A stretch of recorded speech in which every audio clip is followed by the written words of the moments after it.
Үзэгч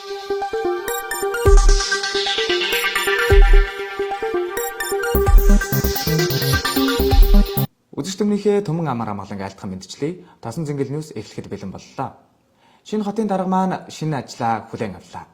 Парламента програмчилж олзлогдмолуудын хаан Улаанбаатар хотыг цэцэрлэгжүүлэх урайн дор ажиллаж эхэллээ.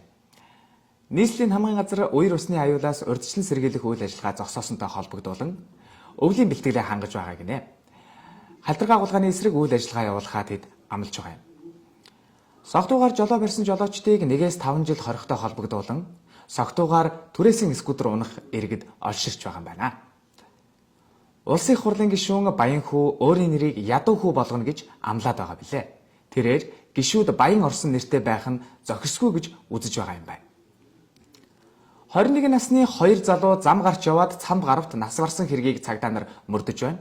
Уг хэрэгт дуучин гүрвлийг сэжигтнэр татаад байгаа юм байна. Анхаарал хандуулсан явдал баярлалаа. Тосон зингэл ньюс мэдээллээ.